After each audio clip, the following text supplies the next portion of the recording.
ನಮಸ್ಕಾರ ಸ್ನೇಹಿತರೆ, ನಮ್ಮ ಚಾನಲ್ನ ಮತ್ತೊಂದು ವಿಡಿಯೋಗೆ ಆತ್ಮೀಯ ಸ್ವಾಗತ. ಸ್ನೇಹಿತರೆ, ನಾವಿಂದು ಹೊರಟಿರುವ ಈ ಸನ್ನಿಧಾನದಲ್ಲಿ ಸೂರ್ಯಾಸ್ತದ ಸಮಯದಲ್ಲಿ ಸೂರ್ಯನ ಕಿರಣಗಳು ನೇರವಾಗಿ ದೇವತೆಯ ಪಾದಗಳ ಮೇಲೆ ನೇರವಾಗಿ ಬೀಳುವುದರ ಹಿಂದಿನ ರಹಸ್ಯ ಮತ್ತು ವಿಜ್ಞಾನಿಗಳಿಗೂ ಸವಾಲೊಡ್ಡಿ ನಿಂತಿರುವ ಇಲ್ಲಿನ ದೇವಾಲಯದ ಆವರಣದಲ್ಲಿರುವ ಕಂಬಗಳನ್ನು ಎಣಿಸುವುದು ಇಲ್ಲಿಯವರೆಗೂ ಯಾರಿಂದಲೂ ಸಾಧ್ಯವಾಗಿಲ್ಲ ಎಂಬುವುದು ಇಲ್ಲಿನ ಪ್ರತೀತಿ. ಹಾಗಾದರೆ ಬನ್ನಿ ವೀಕ್ಷಕರೇ, ಇಲ್ಲಿನ ನಿಗೂಢತೆ, ಮಹತ್ವ ಮತ್ತು ಇಲ್ಲಿನ ವಿಶೇಷತೆಯನ್ನು ತಿಳಿಯುವುದಕ್ಕೂ ಮುಂಚೆ ನೀವಿನ್ನು ನಮ್ಮ ಚಾನಲ್ಗೆ ಹೊಸಬರಾಗಿದ್ದರೆ ದಯವಿಟ್ಟು ನಮ್ಮ ಚಾನಲನ್ನು ಸಬ್ಸ್ಕ್ರೈಬ್ ಆಗಿ. ಹಿಂದೂ ಧರ್ಮದ ಅನೇಕ ಪುರಾಣಗಳಲ್ಲಿ ಈ ದೇವಾಲಯದ ಉಲ್ಲೇಖವನ್ನು ನಾವು ನೋಡಬಹುದು. ಈ ದೇವಾಲಯವು ಅತ್ಯಂತ ಧಾರ್ಮಿಕ ಪ್ರಾಮುಖ್ಯತೆಯನ್ನು ಹೊಂದಿದೆ ಮತ್ತು ಇದನ್ನು ವಿಶ್ವದ ಲಕ್ಷ್ಮೀದೇವಿಯ ಅತ್ಯಂತ ಪವಿತ್ರವಾದ ಸ್ಥಾನವೆಂದೇ ಪರಿಗಣಿಸಲಾಗಿದೆ. ಸ್ನೇಹಿತರೆ, ಅದುವೇ ಕೊಲ್ಲಾಪುರದ ಮಹಾಲಕ್ಷ್ಮೀ ದೇವಿ.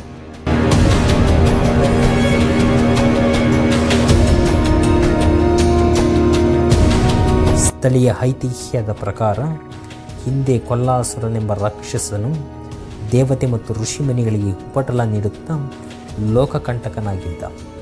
ಆಗ ಸಕಲ ದೇವತೆಗಳು ಕೊಲ್ಲಾಸುರನಿಂದ ಕಾಪಾಡುತ್ತಾಯಿ ಎಂದು ಮಹಾಲಕ್ಷ್ಮಿಯನ್ನು ಪ್ರಾರ್ಥಿಸಿದಾಗ ದೇವಿಯು ಕೊಲ್ಲಾಸುರನ ಶಿರಚ್ಛೇದನ ಮಾಡಿದಳು.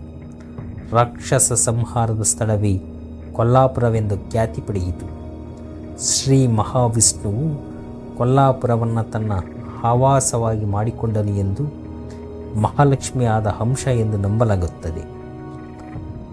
ಅಂಬಾದೇವಿಯಾಗಿ ಕರೆಯಲಾಗುವ ಮಹಾಲಕ್ಷ್ಮಿ ದೇವಾಲಯವು ಕೊಲ್ಲಾಪುರದಲ್ಲಿ ಪ್ರಧಾನವಾದ ಆಧ್ಯಾತ್ಮಿಕ ಕೇಂದ್ರ. ಕೊಲ್ಲಾಪುರವನ್ನು ದಕ್ಷಿಣ ಕಾಶಿ ಎಂದು ಕರೆಯುವುದುಂಟು. ಮಹಾಲಕ್ಷ್ಮಿ ದೇವಾಲಯವು 51 ಶಕ್ತಿಪೀಠಗಳಲ್ಲಿ 18ನೇ ಸ್ಥಾನವನ್ನು ಪಡೆದುಕೊಂಡಿದೆ. ದೇವಾಲಯದ ಇತಿಹಾಸವು ಇಲ್ಲಿನ ವಾಸ್ತುಶಿಲ್ಪದಂತೆಯೇ ಆಸಕ್ತಿದಾಯಕವಾಗಿದೆ. ಆವರಣದಲ್ಲಿರುವ ಕಂಬಗಳನ್ನು ಎಣಿಸುವುದು ಇಲ್ಲಿಯವರೆಗೂ ಯಾವ ವಿಜ್ಞಾನಿಗಳಿಗೂ ಆಗಿಲ್ಲ ಎನ್ನುವುದು ಇಲ್ಲಿನ ನಂಬಿಕೆ. ಸ್ನೇಹಿತರೆ, ಈ ದೇವಾಲಯದ ಇತಿಹಾಸವು ಮೈಕುಂಠದಲ್ಲಿ ಭಗವಾನ್ ವಿಷ್ಣು ಮತ್ತು ಲಕ್ಷ್ಮೀದೇವಿಯ ನಡುವಿನ ಕಾಳಗದೊಂದಿಗೆ ಸಂಬಂಧವನ್ನು ಹೊಂದಿದೆ. ಒಮ್ಮೆ ಭೃಗುಮುನಿಯು ಭಗವಾನ್ ವಿಷ್ಣು ಮೈಕುಂಠದಲ್ಲಿ ಮಲಗಿ ವಿಶ್ರಾಂತಿ ತೆಗೆದುಕೊಳ್ಳುತ್ತಿರುವಾಗ ಹೋಗಿ ವಿಷ್ಣುವಿನ ಎದೆಗೆ ತನ್ನ ಕಾಲುಗಳಿಂದ ಒದೆಯುತ್ತಾನೆ. ಆದರೆ ವಿಷ್ಣು ಭೃಗುಮುನಿಗೆ ಯಾವುದೇ ಶಾಪವಾಗಲಿ ಕೋಪದ ಮಾತುಗಳನ್ನಾಗಲಿ ಆಡುವುದಿಲ್ಲ, ಬದಲಾಗಿ ಆತಿಥ್ಯವನ್ನು ತೋರಿಸುತ್ತಾನೆ. ಭೃಗು ಮಹರ್ಷಿ ವಿಷ್ಣುವನ್ನು ಅವಮಾನಿಸಿದರೂ ವಿಷ್ಣು ಅವರನ್ನು ಗೌರವಿಸುವುದನ್ನು ಕಂಡು ಲಕ್ಷ್ಮೀದೇವಿಯು ಕೋಪಗೊಳ್ಳುತ್ತಾಳೆ ಮತ್ತು ವಿಷ್ಣುವಿನೊಂದಿಗೆ ಜಗಳ ಮಾಡಿಕೊಂಡು ಮೈಕುಂಠವನ್ನು ತೊರೆದು ಭೂಲೋಕದಲ್ಲಿ ನೆಲೆಸಲು ನಿರ್ಧರಿಸುತ್ತಾಳೆ. ಆ ಸಂದರ್ಭದಲ್ಲಿ ಲಕ್ಷ್ಮೀದೇವಿ ಭೂಮಿಯಲ್ಲಿ ನೆಲೆಸಿದ ಸ್ಥಳವೇ ಈ ಕೊಲ್ಲಾಪುರ. ಕೊಲ್ಲಾಪುರವನ್ನು ಹಿಂದೆ ಕಾರವೀರ್ ಅಥವಾ ಕರವೀರ್ ಎಂದು ಕರೆಯಲಾಗುತ್ತಿತ್ತು. ಕೊಲ್ಲಾಪುರ ನಗರ ಇರುವ ತಾಲೂಕಿಗೆ ಕರವೀರ್ ಎಂದು ಹೆಸರಿಸಲಾಗಿದೆ. ಲಕ್ಷ್ಮಿ ಮತ್ತು ವಿಷ್ಣು ಇಬ್ಬರು ಕರವೀರ ಪ್ರದೇಶದಲ್ಲಿ ಶಾಶ್ವತವಾಗಿ ನೆಲೆಸುತ್ತಾರೆ ಮತ್ತು ಮಹಾಪ್ರಳಯದ ಕಾಲದಲ್ಲೂ ಅವರು ತಮ್ಮ ಜೊತೆಯನ್ನು ಬಿಡುವುದಿಲ್ಲ. ಕರವೀರ ಪ್ರದೇಶವನ್ನು ತಾಯಿ ಜಗದಾಂಬ ತನ್ನ ಬಲಗೈಯಲ್ಲಿ ಹಿಡಿದಿದ್ದಾಳೆ ಎಂದು ನಂಬಲಾಗಿದೆ. ಆದ್ದರಿಂದ ಪ್ರದೇಶವು ಎಲ್ಲ ವಿನಾಶದಿಂದ ರಕ್ಷಿಸಲ್ಪಟ್ಟಿದೆ. ಭಗವಾನ್ ವಿಷ್ಣುವು ಈ ಪ್ರದೇಶವನ್ನು ಮೈಕುಂಠಕ್ಕಿಂತ ಹೆಚ್ಚಾಗಿ ಆರಾಧಿಸುತ್ತಾನೆ, ಏಕೆಂದರೆ ಇದು ತನ್ನ ಪತ್ನಿ ಲಕ್ಷ್ಮಿಯ ಮನೆಯಾಗಿದೆ. ಪ್ರಭು ಶ್ರೀ ದತ್ತಾತ್ರೇಯರು ಈಗಲೂ ಪ್ರತಿ ಮಧ್ಯಾಹ್ನ ಭಿಕ್ಷೆ ಪಡೆಯಲು ಇಲ್ಲಿಗೆ ಬರುತ್ತಾರೆ ಎನ್ನುವ ನಂಬಿಕೆ ಇದೆ. ಸ್ನೇಹಿತರೆ, ಮಹಾಲಕ್ಷ್ಮಿ ದೇವಿಯ ವಿಗ್ರಹವು ಕನಿಷ್ಠ 5,000ರಿಂದ 6,000 ವರ್ಷಗಳಷ್ಟು ಹಳೆಯದು ಎಂದು ಪರಿಗಣಿಸಲಾಗಿದೆ. ಇಲ್ಲಿನ ಪೀಠದ ಮೇಲೆ ಜೋಡಿಸಿದಾದ ಕಿರೀಟಧಾರಿ ದೇವಿಯ ವಿಗ್ರಹವು ರತ್ನದಿಂದ ಮಾಡಲ್ಪಟ್ಟಿದೆ ಮತ್ತು ಸುಮಾರು 40 ಕಿಲೋಗ್ರಾಂಗಳಷ್ಟು ತೂಕವನ್ನು ಹೊಂದಿದೆ.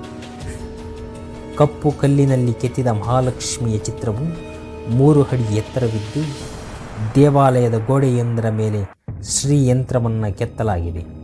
ಉತ್ತರ ಅಥವಾ ಪೂರ್ವಕ್ಕೆ ಎದುರಾಗುವ ಹೆಚ್ಚಿನ ಹಿಂದೂ ಪವಿತ್ರ ವಿಗ್ರಹಗಳಿಗಿಂತ ಭಿನ್ನವಾಗಿ ಇಲ್ಲಿನ ದೇವಿ ವಿಗ್ರಹವು ಪಶ್ಚಿಮಕ್ಕೆ ಮುಖ ಮಾಡಿದೆ. ಪಶ್ಚಿಮದ ಗೋಡೆಯ ಮೇಲೆ ಒಂದು ಚಿಕ್ಕ ತೆರೆದ ಕಿಟಕಿ ಇದ್ದು ಅದರ ಮೂಲಕ ಪ್ರತಿ ವರ್ಷ 3 ದಿನಗಳ ಕಾಲ ಅಸ್ತಮಿಸುವ ಸೂರ್ಯನ ಬೆಳಕು ವಿಗ್ರಹದ ಮುಖದ ಮೇಲೆ ಬೀಳುತ್ತದೆ. ವರ್ಷದಲ್ಲಿ 3 ದಿನಗಳಂತೆ 2 ಬಾರಿ ಸೂರ್ಯ ಕಿರಣಗಳು ನೇರವಾಗಿ ಮಹಾಲಕ್ಷ್ಮಿ ವಿಗ್ರಹವನ್ನು ಸ್ಪರ್ಶಿಸುತ್ತವೆ. ಇದನ್ನು ಕಿರಣೋತ್ಸವವೆಂದು ಆಚರಿಸಲಾಗುತ್ತದೆ. ಮೊದಲನೆಯ ದಿನ ದೇವಿಯ ಪಾದಾರವಿಂದಗಳ ಮೇಲೆ, 2ನೆಯ ದಿನ ಮಧ್ಯಭಾಗ ಹಾಗೂ 3ನೆಯ ದಿನ ಮುಖದ ಮೇಲೆ ಸೂರ್ಯನ ಬೆಳಕಿನಾರತಿ ಸಲ್ಲುತ್ತದೆ. ಈ ಅಚ್ಚರಿಯು ಪ್ರತಿ ವರ್ಷ ಜರುಗುತ್ತದೆ. ಪ್ರತಿದಿನ ಸೂರ್ಯೋದಯದ ಮುಂಚೆ ದೇವಿಗೆ ಅಭಿಷೇಕ ಮಾಡಲಾಗುತ್ತದೆ. ಪ್ರತಿದಿನ 5 ಸಾರಿ ಅರ್ಚನೆಯಾಗುತ್ತದೆ. ಶುಕ್ರವಾರ ವಿಶೇಷ ಪೂಜೆ. ನವರಾತ್ರಿ ವೇಳೆ ದೇವಿಯನ್ನು ವಿವಿಧ ರೂಪದಲ್ಲಿ ಅಲಂಕರಿಸುವುದು ವಿಶೇಷ. ಇಲ್ಲಿನ ಜನರು ಮಹಾಲಕ್ಷ್ಮಿಯನ್ನು ಭಕ್ತಿಯಿಂದ ಅಂಬಾಬಾಯಿ ಎಂದು ಕರೆಯುತ್ತಾರೆ. ದೇವಿಗೆ ಕಮಲ ಪುಷ್ಪಗಳನ್ನು ವಿಶೇಷವಾಗಿ ಸಮರ್ಪಿಸಲಾಗುತ್ತದೆ. ಪ್ರತಿದಿನ ಬೆಳಿಗ್ಗೆ 4:30ರಿಂದ ರಾತ್ರಿ 10ರವರೆಗೆ ದೇವಾಲಯ ತೆರೆದಿರುತ್ತದೆ.